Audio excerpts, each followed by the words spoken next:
მოგესალმებით ყველა სამ ვიზუალურ მიმოხილვაში.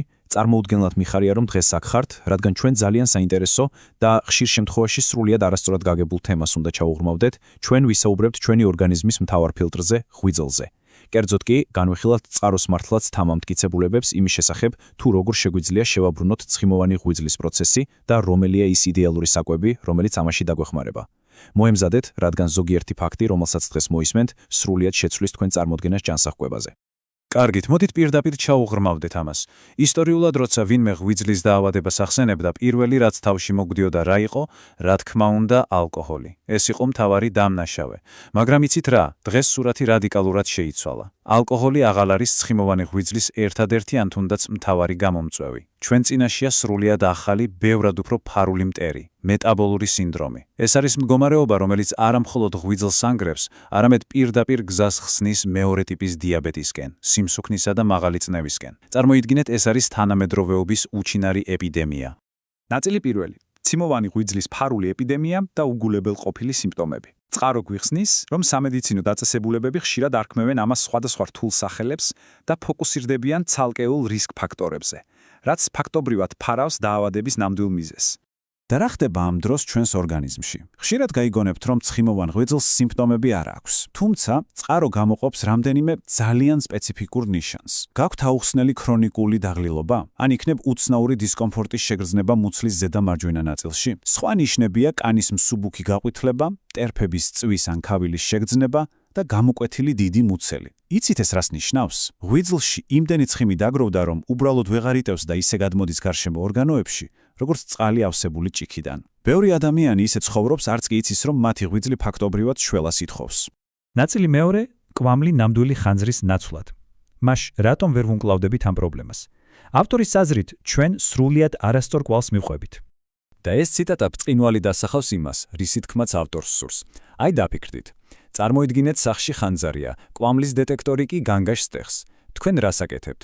ნაცვლად იმისა, რომ ცეცხლი ჩააქროთ, უბრალოდ ბატარეას იღებთ დეტექტორიდან, რომ ხმაური შეწყდეს. აბსურდია, ხომ? ზუსტად ასე ხდება მედიცინაშიც. სიმსუქნე, დიაბეტი, მაღალი წნევა, ეს მხოლოდ კვამლია. ნამდვილი ალი, ნამდვილი ხანძარი კი არის ქრონიკული ჭარბიკვება. რა არის ეს ქრონიკული ჭარბიკვება? იფიქრებთ, რომ ეს უბრალოდ ბევრი საჭმლის ჭამაა. არა, ჩვენ საუბრობთ ცარიელ კალორიებზე, შაქრისა და სახამებლის ჭარბი მოხმარება, ცარიელი ნახშირწყლები, როგორიცაა პური და ფუნთუშები და, რა თქმა უნდა, ინდუსტრიული თესლეულის ზეთები. განსაკუთრებით გამანადგურებელია მაღალფრუქტოზიანი სიმინდის სიროფი. რატომ? იმიტომ, რომ გლუკოზის მონელება მთელ ორგანიზმს შეუძლია, მაგრამ ფრუქტოზასთან გამკლავება პირდაპირ და მხოლოდ ღვიძლს უწევს. ეს მისთვის წარმოუდგენელად მძიმე ტვირთია. ნაწილი მესამე. დაკვირვებითი კვლევების შეცდომა. და მაინც, რატომ ადანაშაულებენ ხორცს? ალბათ გაგიკვირდათ, არა? წყარო მკაცრად აკრიტიკებს იმ კვლევებს, რომლებიც წითელ ხორცსა და კვერცხს ადანაშაულებენ. მოდით ვნახოთ, როგორ მუშაობს ეს ლოგიკა. ჯერ მკვლევარები ეკითხებიან ადამიანებს, რა ჭამეს მათ გასული წლის განმავლობაში. თქვენ გახსოვთ, რა ჭამეთ შარშან ამ დროს? რა თქმა უნდა, არა. შემდეგ ინიშნავენ, რომ ადამიანმა შეჭამა ბურგერი, ანუ წითელი ხორცი. და აქ მოდის მთავარი, კატასტროფული შეცდომა. ისინი სრულიად აიგნორირებენ იმას, რომ ამ ბურგერს მოჰყვა თეთრი ფუნთუშა, უზარმაზარი ულუფა კარტოფილიფრი, ტკბილი გაზიანი სასმელი და შეიძლება ეს ადამიანი ეწევა კიდეც. ავტორი ამტკიცებს, რომ ცვლადების ასეთი არასწორი იზოლირება მეცნიერებაში უბრალოდ დაუშვებელია. ნამდვილი მტერი აქ ცარიელი ნახშირწყლებია და არა ხორცი. დაი, დამადასტურებელი ფაქტიც.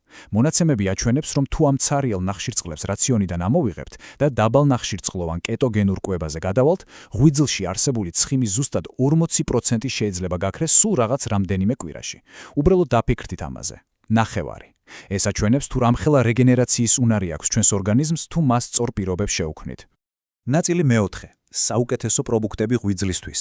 ახლა რაც მართლაც საინტერესოა ამ მიმოხილვაში, არის ის, რომ ჩვენ გადავდივართ კონკრეტულ გამოსავალზე. დავიწყოთ უკუთვლა. სიაში ერთ-ერთი პირველია ბუნებრივ საძოვარზე გაზრილი ცხოველის წითელი ხორცი. განსაკუთრებით საქონლის და ცხვრის. რატომ? იმიტომ, რომ ის სავსეა უმაღლესი ხარისხის ცილით, თუთიით, სპილენძით და ისეთი მნიშვნელოვანი ელემენტით, როგორიცაა ტოენზიმ Q3. ეს ნუტრიენტები ფანტასტიურად ეხმარება ორგანიზმს ინსულინისა და სისხლში შაქრის დონის დარეგულირებაში. შემდეგ მოდის კვერცხი. ავტორი ირწმუნება, რომ კვერცხი ფენომენალურია ღვიძლის ციმის გასანადგურებლად, ერთი ძალიან მარტივი მიზეზის გამო. მასში ნახშირწყლები საერთოდ არ არის. 0. როდესაც ნახშირწყლებს არ ვიღებთ, ღვიძლი ისვენებს და იწყებს იმ დაგროვილი ცხიმის დაწვას, რომელიც მას ასე ძალიან აწუხებდა. მაგრამ კვერცხის, კერძოდ კი მისი გულის ნამდვილი სუპერძალა ერთ კონკრეტულ ნუტრიენტშია. ეს არის ქოლინი. ქოლინი მექანიკურ დონეზე მუშაობს. ის ფაქტობრივად ეხმარება ღვიძლს მის გარშემო დაგროვილი ცხიმების დაშლასა და გამოდევნაში. ის არის ერთ-ერთი ყველაზე მძლავრი დამცავი მექანიზმი ჩვენი ორგანიზმისთვის. ნუ დაგვავიწყდება ბოსტნეული და ზღვის პროდუქტები. ჯვაროსნული ბოსტნეული, როგორიცაა მწარე რუკოლა და ფერმენტირებული საკვები, მაგალითად მჟავე კომბოსტო, მონელებისთვის მისწრევაა, ხოლო ველური ორაგული სავსეა ომეგა-3-ით. ისინი ერთად სინერგიულად მუშაობენ იმისთვის, რომ ღვიძლში ანთებითი პროცესები რადიკალურად შეამცირონ. ჯვაროსნულ ბოსტნეულზე საუბრისას აუცილებლად უნდა გამოვყოთ ბროკოლის ღივები. ისინი შეიცავენ ნაერთს, რომელსაც სულფორაფანი ჰქვია. და რას აკეთებს ის? მონაცემების მიხედვით, სულფორაფანი არა მხოლოდ ხელს უწყობს ღვიძლის ღრმა დეტოქსიკაციას, არამედ პირდაპირ ამცირებს სისხლში შაქრის მაჩვენებელს. ეს არის ნამდვილი ბუნებრივი წამალი მეგობრება. და აი მივედით ნომერ პირველ პროდუქტამდე. და დააკვირდით, რამხელა ირონიაა. დაზიანებული ღვიძლის განსაკურნად საუკეთესო საკვები არის თავად ბუნებრივ საძოვარზე გაზრდილი ცხოველის ღვიძლი. დიახ, ზუსტად ის პროდუქტი, რომლისგან თავის შეკავებასაც ხშირად გვირჩევენ ხოლმე. სინამდვილეში კი მასში არის ქოლინის და ყველა იმ მიკროელემენტის უმაღლესი კონცენტრაცია, რაც აუცილებელია ცხიმისა და ანთების დასამარცხებლად. ნაწილი მეხუთე. იდეალური რაციონი აღდგენისთვის. მოდით ვნახოთ, როგორ იკრება ეს ყველაფერი ერთად პრაქტიკაში. წყარო გვთავაზობს ამ, ასე ვთქვათ, ულტიმატური კერძის აწყობას. წარმოიდგინეთ თეფში. მთავარი როლი უჭირავს ხავხთან და ნიორთან ერთად მომზადებულ ღვიძლს. გვერდით დევს ახალი რუკოლა სალათი ცოტა ზეითუნის ზეთით ზედმოყრილი ბროკოლის ღივებით.